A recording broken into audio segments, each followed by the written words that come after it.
like to get you right in front of the camera. Is that so I think you know where it is most of the time, but I'm just making sure.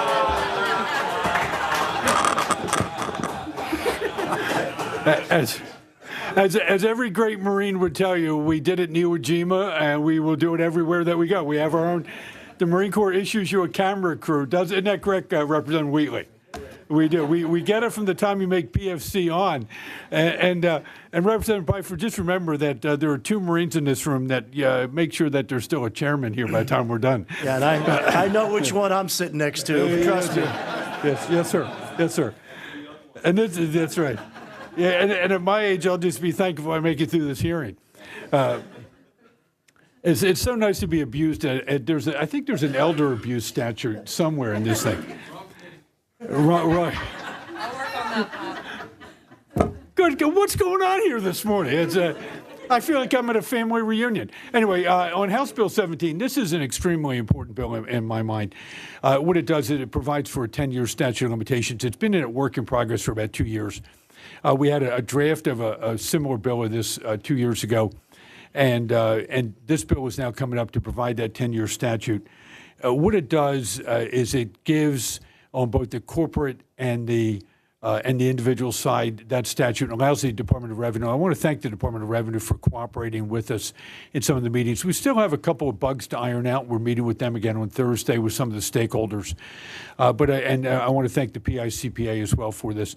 But I think this bill is probably one of the most important bills we can look at this session, quite candidly, in terms of allowing the Department of Revenue to focus their energies on those taxes that are most likely to be collected, while at the same time avoiding having 161,000 tax liens filed, the significant majority of which will never be collected.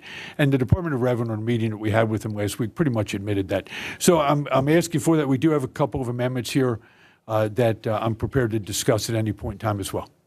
Thank you, Representative. And you are correct.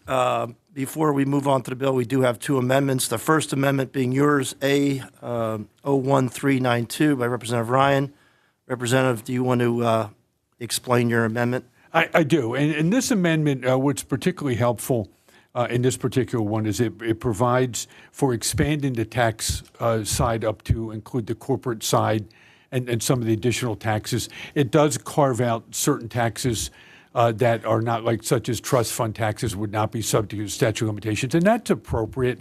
If someone's got a trust fund tax, those taxes should be paid.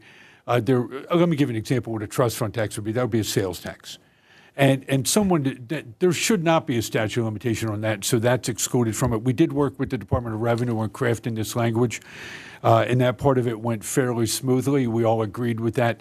There were a couple other issues that we met with the Department of Revenue on that we need to work with the community bankers and the PICPA to make sure that there's not a inadvertent negative impact on commerce in the Commonwealth of Pennsylvania. So I would ask for your support on this amendment for this particular bill, House Amendment 1392. All right, is there discussion on the amendment? No discussion? I need a first for a motion. I have Representative Brooks, second Representative Diamond. Barb, could you take the roll call, please? Yes. Yes. Reiner. Yes. Rode. Yes. Hoffer. Yes. Keller. Yes. Lewis. Yes. Mako. Yes. Rader. Yes. Ryan. Yes. Stacks. Proxy, yes. Wheatley. Yes. Daly. Yes. Davidson. Proxy, yes. Caluso. Yes. Driscoll. Yes. Howard. Yes. Rob. Rossi.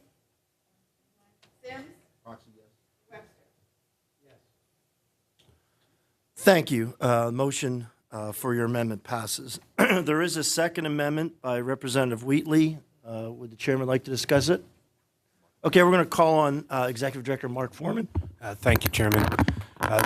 The language in the Wheatley Amendment is a lot of the same that was in the Ryan Amendment, but also provides revenue with additional tools for collection that would help them effectuate the only 10-year limit to collect the taxes. Is there any discussion on the Wheatley Amendment? Seeing no discussion, Barb, could you call the roll, please? No. I'm sorry. I need a motion. So I need a motion by Representative Delozo, second by Representative Daley. Any discussion on the amendment? Representative Wheatley. Yes, thank you, Mr. Chairman. Our belief is that in order for the department to effectuate the change that we all support, as the maker of the bill and the previous amendment talked about, the Department of Revenue has been very open to trying to work through some issues. We believe that this amendment helps them be able to effectuate the change, to make sure that they can have the appropriate tools to go after those folk who may be need that this law is trying to kind of address. So we believe they need these tools. We would hope that they are giving these tools, and we would ask for everyone's affirmative vote. Are there any other comments on the amendment? Representative Ryan. Representative Wheatley, first of all, thank you very much for proposing this amendment. Just so everyone is aware, the good faith that exists with everyone that we're doing it, the chairman, Representative Pfeiffer, myself, and others will be meeting with the Department of Revenue on this coming Thursday at 9 a.m. There are some issues that need to be addressed. My concern about this particular amendment, what the Department of Revenue was asked for, is that it undermines some of the current statute under the Uniform Commercial Code about priority of liens, and it could have an inadvertent impact of undermining commerce. Concurrent with that, we've talked with the bankers and others, and some of the lien search issues that would be done go well beyond that which we originally led to believe. And so in good faith, we're working with the Department of Revenue. We're meeting with them Thursday, and I indicated, and the chairman did as well, that we entertain a revision of this once we've had the appropriate stakeholders have an opportunity to review it on second. But I just think at this point in time, this is so pervasive, it could actually undermine commerce in the Commonwealth rather than help it. And I'd ask for a no vote. Thank you, Representative. Any other questions?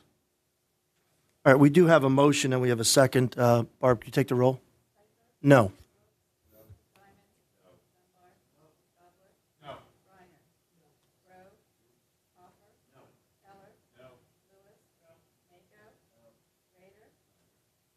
No. Proxy, no. Yes.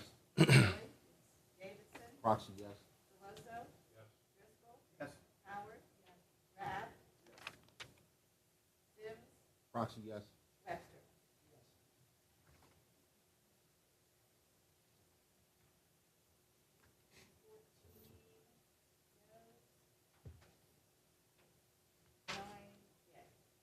Thank you. 14-9, motion fails. We now move on to final passage of House Bill 17 as amended. I have a motion by Representative Griner, second by Representative Lewis. Is there any discussion on the bill? Are there any negative votes on the bill? Seeing or hearing no negative votes, bill passes. Representative Ryan, congratulations. This is really a great piece of legislation, and it's something that the IRS has been doing for years, and we've got the help of Department of Revenue here and some groups that have been working on this legislation for most of the spring. We are getting near the end of our spring cycle with the budget coming, but again, revenue's been great, trying to iron out some of the issues that we faced, and you've expressed that, but I too want to just go on the record, express my thanks to them and what they've done with this bill and trying to work with all of us to make this bill better. So thank you.